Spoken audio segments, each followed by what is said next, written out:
बुझियो हम अहाँ आ सब कोई अखन गाँवे एक चीज से अहाँ सब परेशान जरूर हो। हम अहाँ परेशान रहे छी ग्रुप लोन से। एहन कोनो घर नहीं हो, मिडिल क्लास फैमिली के बात करे छी जिनका पास कोनो जॉब नहीं है, कोनो साधन नहीं है, तो हम अहाँ दू चारिटा ग्रुप लोन लेबेटा करे छिए। ठीक लय में तो हमरा अहाँ के बड़ मोन लगैया कि आहा पाई मिल रहल है।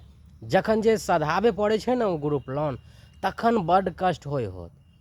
हमरे नहीं अहाँ सब गोटा के बड़ कष्ट होइए। जे लेबर मजदूर सब या हुनकर सबके कहनाम यऽ कि जे सब साइड पर जाइए हुनका सबके कहनाम है कि अहाँ ठेकेदार सबके कहे छे कि अहाँ हमरा 50 रुपया कम दिया, लेकिन अहाँ हमरा काम पर रख लिया, कियाकि हमरा ग्रुप भरक है।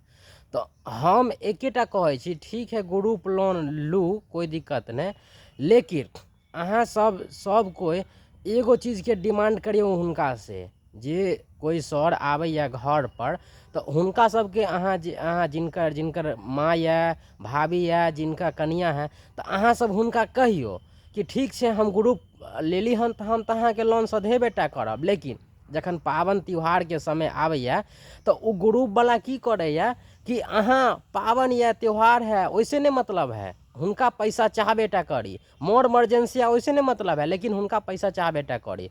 तो ठीक है, हम अहाँ के तो लोन लेली हन तो हम लोन तो सधेबेटा करब, कर्जा लेली हन तो कर्जा तो देबे करब। लेकिन जखन पावन त्यौहार के दिन आवे छे उ दिन तो अहाँ छूट दियो, उ लोन के अहाँ एक सप्ताह आगे बढ़ा दियो। से तो अहाँ सब नहीं कहे छिए, सर के नहीं कहे छिए नहीं। आ उमें से की करे छिए, 10 आदमी नहीं दैला चाहे कि ठीक है आइ पावन छे, आइ पावन सब कोई धूमधाम से मने, लेकिन उमें से 2 आदमी की करे छिए पाई दे दै छे सर के। तो सरो की करे, जखन कहे जे 2 आदमी देने के लिए तैयार है तो हम की करूँ।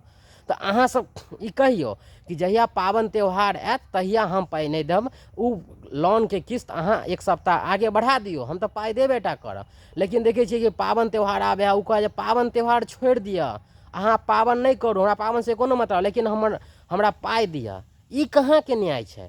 तो अहाँ सब ई पर अहाँ सब कनी सवाल उठाइयो, अहाँ सवाल जवाब करियो आ कहियो पाई हम लेली हन तो हम तो देबेटा करब, लेकिन पावन त्यौहार के दिन हम अहाँ के लोन नहीं देब, अहाँ के किस्त नहीं चुकाब। हाँ हो सकैया तो एक सप्ताह आगे बढ़ियो, एक सप्ताह बाद हम अहाँ के पाई दे देब।